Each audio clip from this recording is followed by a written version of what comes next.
Sorry friends, the last video stopped in between. So this is, you consider this as part 3 of the series, that why Dr. Ambedkar resigned. So in the part 1 of the series, I mentioned that from volume 14, part 2, from the resignation letter of Dr. Ambedkar in 1953, that he was not interested in becoming law minister. He was not interested in writing constitution. He was so when the committee was formed in 1946, so he was not interested in all those things, but he was interested in planning. He was promised by Mr. Nehru to become part of the planning commission or planning committee or planning department, but that was not uh, provided to him. Then many ministries were given irrespective of the qualifications of the ministers. He was never given any ministry, though he was promised. So other portfolios were not offered to him. He was not even formed as a part of the cabinet. He was not formed as the part of the any ministry, even for a shorter time, even when a minister was out, even for a short period or for on temporary basis. Then in the part 2 I mentioned that what all this was happening to him. He took all those things, being innocent of it, and he never complained to Mr. Jawaharlal Nehru. And there was a power politics going on even at that time, snatching of the portfolios, irrespective of the qualifications of the ministers. But he was innocent to that, all those things which were happening. Only later on he realized. Now let's understand why he resigned after all these incidents.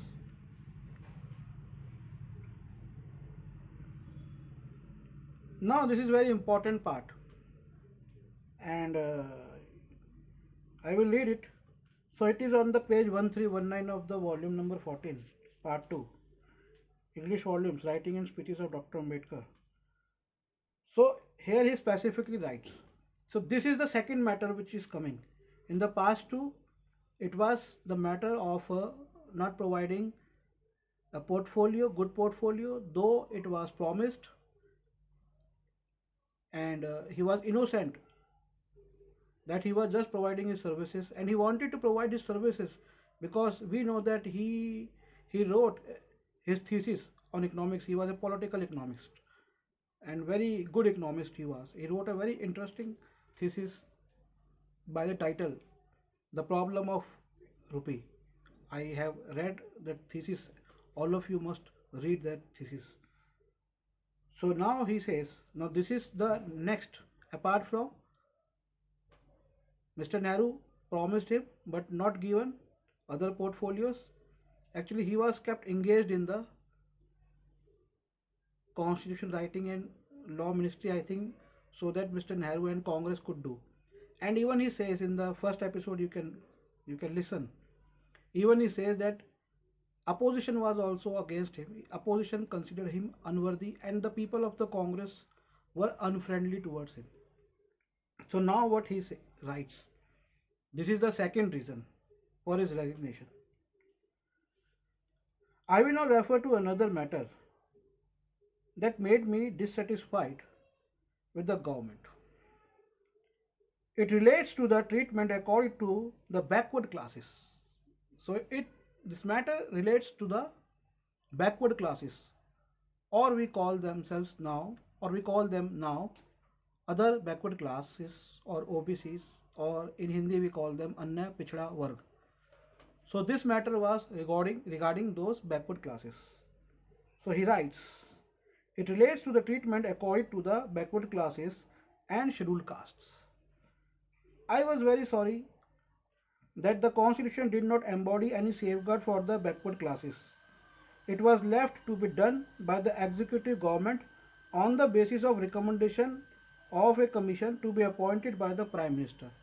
So when he says that scheduled castes, he also considers scheduled tribe in that, because he used to give a figure 7 crore or 8 crore scheduled castes. but actually it was like 5 crore the scheduled caste and 2 crores what we call scheduled tribes. So this matter was about giving them representation in the constitution. As he writes, I was very sorry that the classes, I was very sorry that the committee did not embody any safeguard for the backward classes. So he was talking about which committee? About the constitutional, the committee which was formed to make the constitution.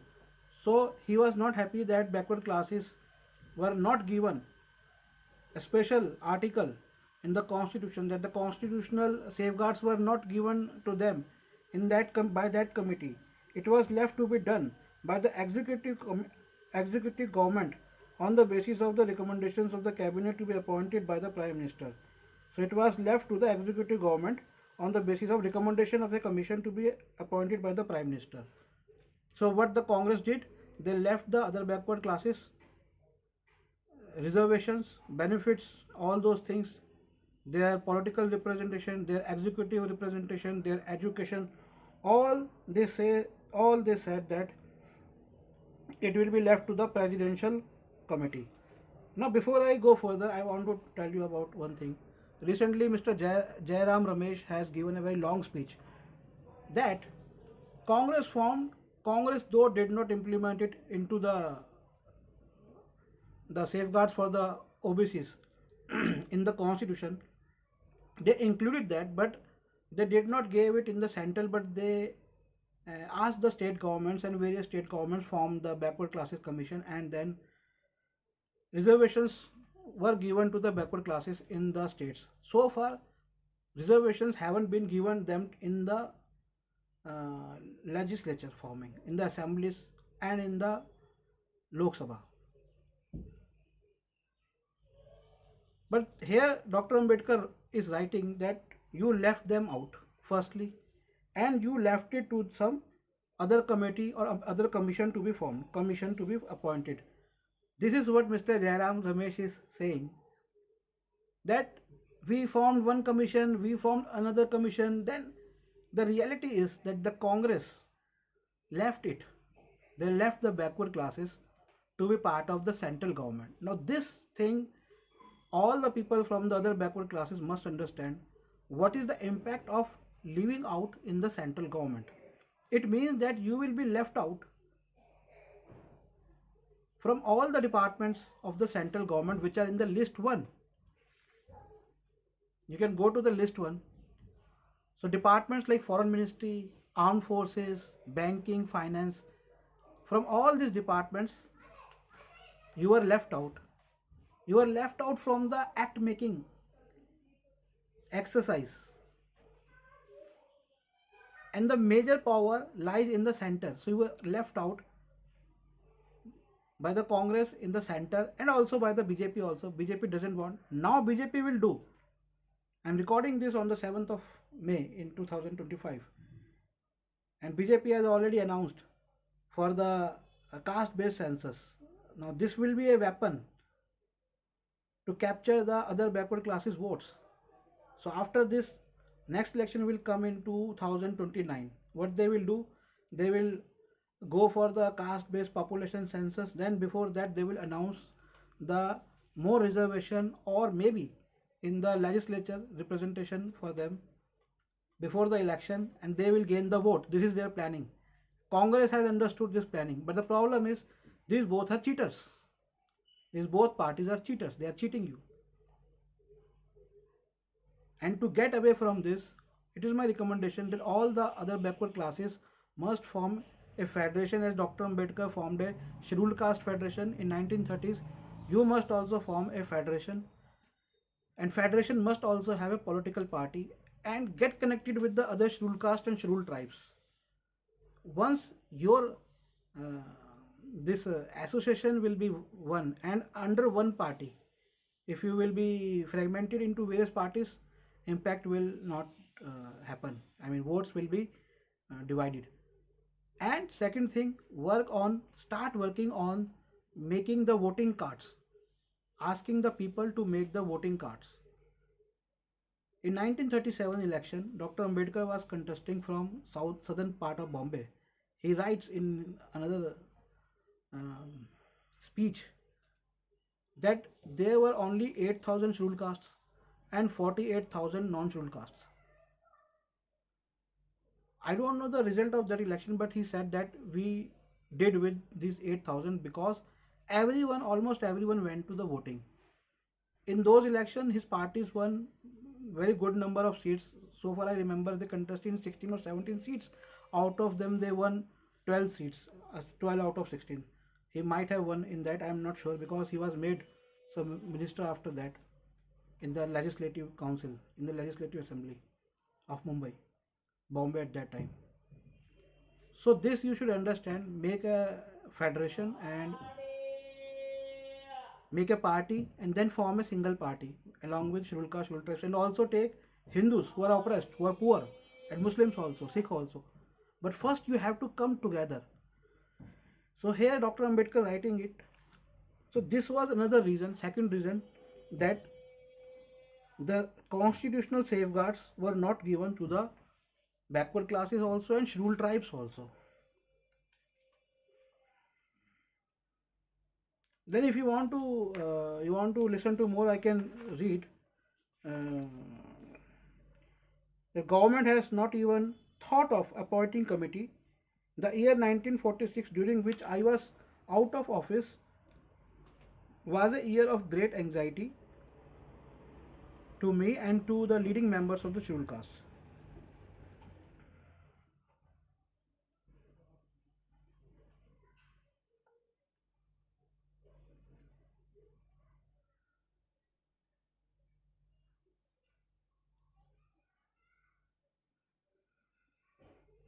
And he also says regarding the scheduled castes also, you know that for scheduled castes, constitutional measure a safeguard was given to them. But before that, what happened? Dr. Ambedkar writes that British has resigned from the commitment they had made in the matter of constitutional safeguards for the scheduled castes, and scheduled castes had no knowledge as to what the Constitutional Assembly would do in that behalf. So they left the matter to the constitutional safeguard. Who left? British left, and the scheduled castes had no idea that what the assembly would do. And then he writes that I wrote a letter to the United Nations, but I did not submit it. I felt that it would be better to wait until the Constitutional Assembly and the future Parliament was given a chance to deal with the matter. Now then he writes some other things. So he was not sure that whether safeguards would be given to the scheduled castes or not, but they were given.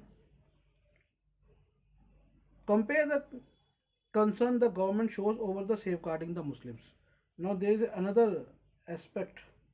He writes that about the Muslim safeguards were given to the Muslims.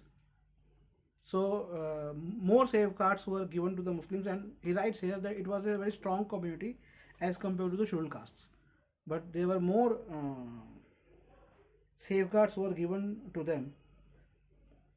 Are scheduled castes, scheduled tribes, and the Indian Christians not in the need of protection?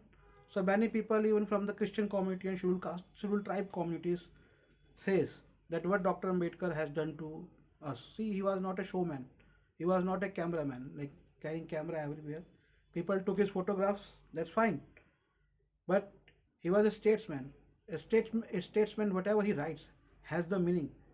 So here is also actually he is writing about, and he has also written a very beautiful essay on the Christianity in India and the untouchables who converted to Christianity.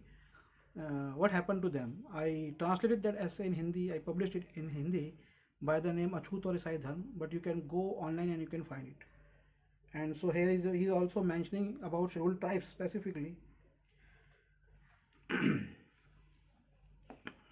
So this is the second matter.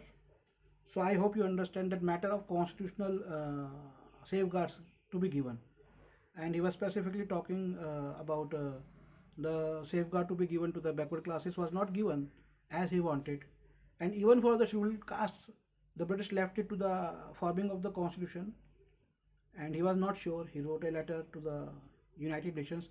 This letter is nowhere to be found except it's mentioning in this letter of resignation of Dr. Ambedkar. So in the part 4, you will go to the part 4. I will tell you more about his reasons of resignation. And if you want to read his books, you can call me on 88511 or my main number is 8527533051. 8527533051. We have a WhatsApp number 8447913116, and you can order his books on nspmart.com. They are the books which are written by him. They are the books on his speeches. They are books on his writings. They are books written on him by the Ambedkarite authors. There are also books on the present day caste discrimination also. You can go to our website nspmart.com. Thank you very much for watching. This is Nikhil Sablania telling you in the third episode of the reasons why Dr. Ambedkar resigned from his post as a law minister. Keep watching it. Go to the go to the description. There's a link given over there about the fourth part and about the previous parts. You can go to the first description will be about the next part, and about the previous two parts, part 1 and part 2 are given below it. Thank you very much for watching. Jai Bhim.